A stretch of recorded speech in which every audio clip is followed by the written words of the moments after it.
கடலை சார்ந்து கடலையே நம்பி வாழும் மீனவர்களின் நிலை புயல் நேரங்களில் பெரும் கேள்விக்குறியாக நிற்கிறது. இப்போதும் கன்னியாகுமரி மாவட்டத்திலிருந்து கடலுக்கு சென்றவர்களில் 60 பேரின் நிலை இன்னும் தெரிய வராததால் அவர்களின் குடும்பங்கள் கண்ணீருடன் காத்திருக்கின்றன.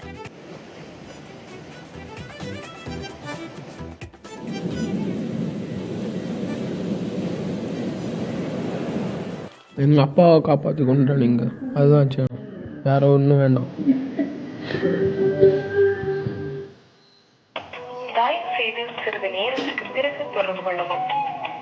The subscriber you are calling is switched off. Please try after some time.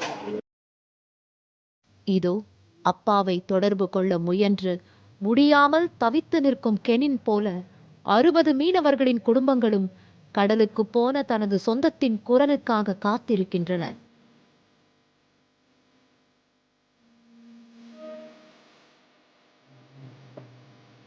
Kanyakumari மாவட்டத்தில் ஆரோக்கியபுரம் தொடங்கி நீரோடி வரை 48 மீனவ கிராமங்கள் உள்ளன. இங்கிருந்து ஆழ்கடலுக்கு மீன்பிடிக்க சென்ற மீனவர்களில் பலர் இன்னும் கரை திரும்பாமல் இருக்கிறார்கள். குறிப்பாக வள்ளவிளை, மார்த்தாண்டம்துறை, இரவிபுத்தன்துறை மற்றும் நீரோடி கிராமங்களிலிருந்து கடந்த 16ஆம் தேதி கடலுக்கு சென்றவர்களில் 5 படகுகளில் சென்ற 60 மீனவர்களின் நிலை என்னவென்று இன்று வரை தெரியவில்லை.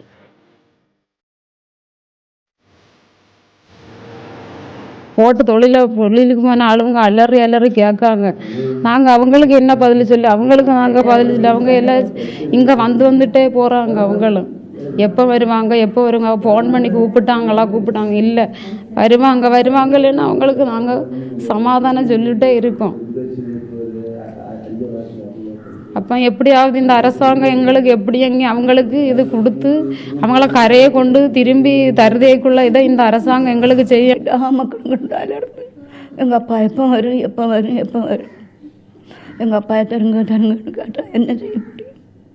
அதனால நீங்கள் தயவு செய்து கடவுள் குடும்பத்தையும் காப்பாற்றுவார்.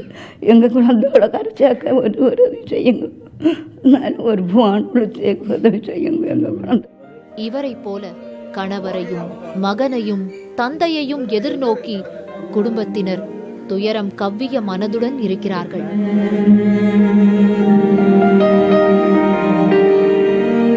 ஒன்று 2 எங்கள் தம்பிங்க, ஒன்று எங்கள் தங்கச்சி புருஷன், இன்னொன்று சித்தப்பா பையங்க 2, பக்கத்து வீட்டில் உள்ளவங்க எல்லாம் 4 பேர், அப்படி சேர்ந்து 10 பேராக போயிருக்குறாங்க.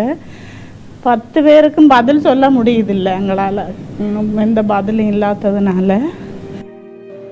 புயல் அறிவிப்பு வந்ததிலிருந்தே வாட்டத்துடன் இருக்கும் இந்த 60 மீனவர்களின் குடும்பங்களும் தங்கள் அன்புக்குரியவர்களை அரசு விரைந்து கரைக்கு கொண்டு வந்து சேர்க்க வேண்டும் என்று கண்ணீருடன் கோருகிறார்கள். புதிய தலைமுறைக்காக வள்ளவிளையிலிருந்து ஒளிப்பதிவாளர் சங்கருடன் செய்தியாளர் நாகராஜன்.